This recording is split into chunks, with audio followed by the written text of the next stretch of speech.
All right, guys, Shotty T here with another Alliance War video. This is Season 18, War number 8 on the season.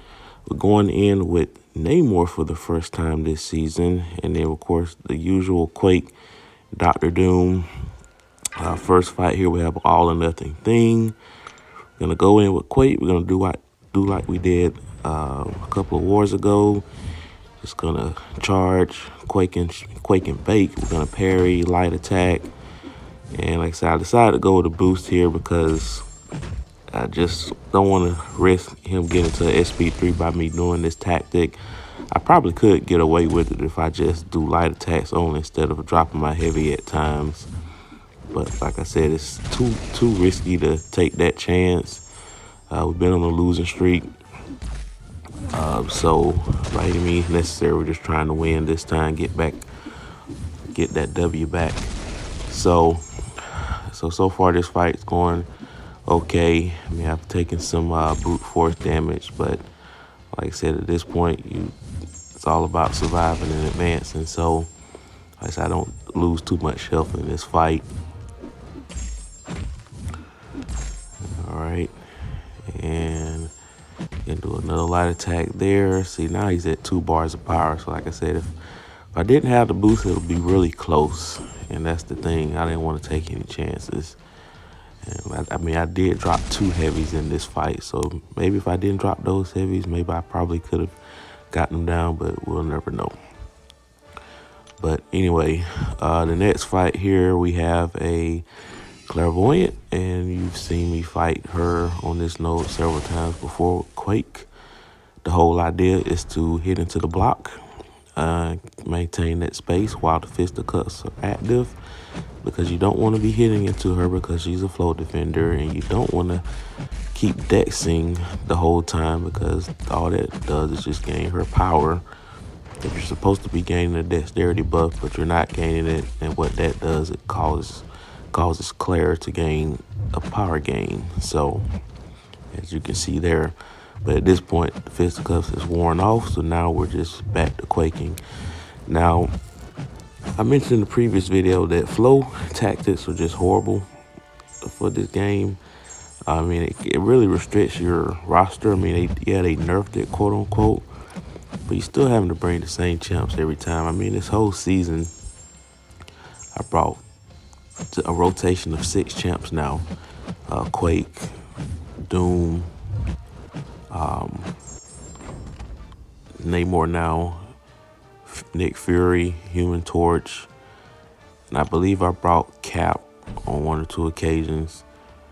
And I'm trying to think if I brought anybody else. I mean, Warlock, of course, yeah. So I've got 7 people. So, but I mean, I got 20 rank 5 5-stars and 5 rank 2 6-stars. So, but I mean, of course, 4 of them on Alliance defense. Already got 21. And then, of course, you'll have some that are left in the Alliance quest rotation. But still, I mean, I have a whole Ghost Trinity that I don't even use because I don't use them. I don't use Ghost, Wasp, or Hood in AQ. But the opportunities don't really come. They don't present themselves very often for me to bring that lineup in War. It's Wasp and Hood. Wasp and Ghost are ranked 5 stars, and Hood, I got him as a 6-star. So all of them are viable to fight with. But nonetheless, this is the team I'm going with. As you can see, our cleaned up cord there, we had died to him. So this next fight here is the champion. Of course, the 6.2 champions are always I think of when I face him now. But Dr. Doom, Symbiote Supreme, they were MVPs facing him back then. Ironically, the first time I took down the champion, I did it with Hyperion. I did have Symbiote Supreme too, but the last 10% I ended up taking him down with Hyperion.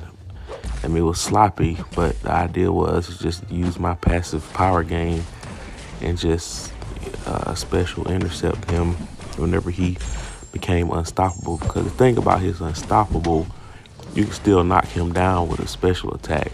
Like with Thing, when Thing is unstoppable for some reason, you can't knock him down. He just stays still. So So I guess there are different levels of unstoppable in this game. But anyway, this fight is going pretty smooth though. We'll go to the SP3 in the corner. And then we go to our patented medium, medium, light, light, light, medium, medium, SP1, siphon the power to SP2, and unblockable SP2 to finish. So that easy fight there. All right, next fight here we have a Sabertooth. So we're gonna use Quake in this fight. Now, I did recently rank 5 Void, so he could start to be a viable option in War as well, because he can work on certain bosses. So I will try to implement him next season. I want to make sure this off season I get familiar with using him in different paths and get used to the rotation. I would bring him more if I had Killmonger at a high attack. I mean, I just got Killmonger probably like a couple of weeks ago for the first time as a 5-star, and I actually just awakened him as I'm recording this video. I actually just awakened Killmonger, but he's rank 1, so I'm not gonna rank him up just for that synergy. I mean, I can still use Void by himself, but anyway, this fight's going pretty smooth. He just throw a heavy attack there. I was able to dodge all 3 of those hits there. And of course, with the buffet, as usual, you want to make sure you get the dexterity out the way. Let him eat that and heal with full power, full health. And then you get that dexterity back. And then after that, you don't have to worry about the buffet anymore. So that was the end of that fight. I ended up going to bed here. So we had an Alliance member take out those opponents. I wake up, we got Vision Arcus. And this is just, again, just always my favorite fight of the war with Dr. Doom, because it just goes to a fun rotation once you get to that SP3 and use Vision's power gain against him. Now, of course, this note you have to be careful not to get hit, because even though it's a 10% chance to stun, it seems like it's like 50 or 60%. So you just don't want to get hit, and plus you got the dismay, so you don't want to lose your combo, and then you'll degenerate based off the level of your combo. But so now we're gonna go in, do the 5-hit combo to the heavy attack. I mean, not heavy attack, but SP3, and this is where the rotation starts. There's the first SP3. Can't really do the full 5-hit combo because my power gain is starting to get crazy. Like I said, I do have 4 out of 5 Mystic Dispersion, so I immediately shoot myself up to another SP3. So now we're gonna have 2 Fury buffs. Like I said, this guy's just getting destroyed.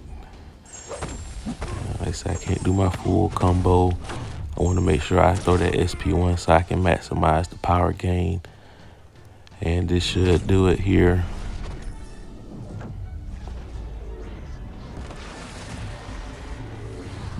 Whoosh. All right. So that fight was without boost. I wanted to wait to take on the other minis. I wanted to make sure they were all down because I was going to take on the boss. So I wanted to make sure Warlock was down before I decided to blitz the rest of the bosses. Okay, so now Warlock is down. Now we're gonna go with the big boy boost here. Now we're gonna use Namor for this fight. He's a pretty good matchup against Nick Fury. The only downside is that he's an Avenger, so Nick Fury would actually start with more tactical charges. So you have to be careful not to have him launch too many SP1s to get him to that unblockable phase quicker than normal. So we're gonna go with the power boost, and most of this is geared towards the boss. I have been able to take down Nick Fury on this note without boosting, but since I'm going straight towards the boss, I'm gonna go ahead and use all my boosts here. So he has suicide, so this actually helps out quite a bit as well. makes the fight shorter. I mean, it would have been an easy fight if it didn't have suicide. The idea is just to, after I finish my combo, is to hold block, so that way he's very less likely to launch his special, so that way I can push him to 2 bars of power and not have to worry about tactical charges building up or anything like that. So I hold block again. Now we're both holding block, so who's gonna move first? So here we go. Now we're gonna bait another SB2. All right, so what I decided to do here is to go ahead and manually trigger Imperious Rex. You can do that when you have at least 15 outrage.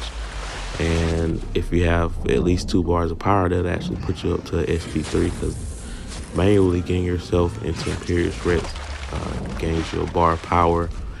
So what I usually do here is do that, then use my parry wisely. I didn't parry him up to this point for this purpose right here, so I can get another SP3 off. Now this is not the best cycle for Namor. Of course, you want to ideally launch your SP3 with like 28 outrage charges, so that way you'll have 1 passive fury stack, and then you'll be able to get to another SP3 when you get to that 30 outrage, and then get 2 passive fury, and then you can do that parry stun heavy to another SP3 and have 3 furies. And I mean, the opponent should be overkill by then, but that luxury is not always afforded, especially in war with these nodes, and also the opponent has to cooperate as well.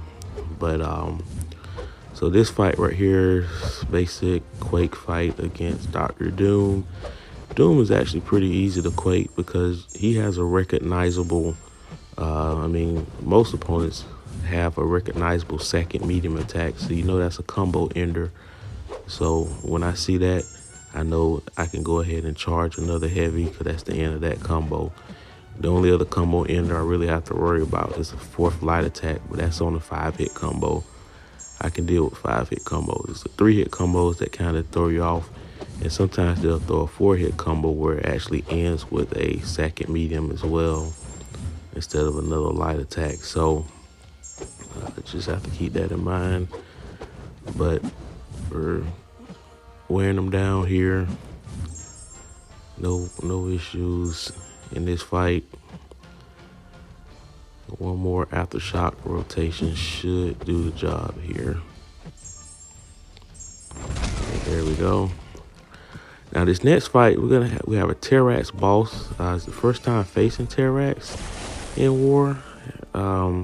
So I had to duel him a couple of times, and I found that Namor is a really good option. Magic is too, but really couldn't afford to bring Magic, because my Namor, he is max sig. So when Terrax is in his indestructible mode, if you're close to him, you actually start degenerating or getting energy damage dealt to you. But with Namor, as long as you're actively attacking, you can reflect the damage back. So you can see some of those red numbers there reflecting back to him. And as you can see, when I'm not attacking, I'm actually taking that damage myself. So the flow tactic actually counts against him, Terrax that is. But again, if you don't have someone like Namor or Magic, you're better off go ahead and letting that power drain all the way, especially if you got Magic, and then just power lock him the rest of the way. But with Namor, of course, you can just be aggressive. That's the whole idea. So I was able to successfully do an SP2 that time, and you'll see why I said that time, because unfortunately I do not pull that off next time, and it ended up costing me the fight. But this is a pretty viable option. But as you can see there, even though he's a flow defender, I mean, you're not really worried about him throwing special or even pushing him to 3 bars of power.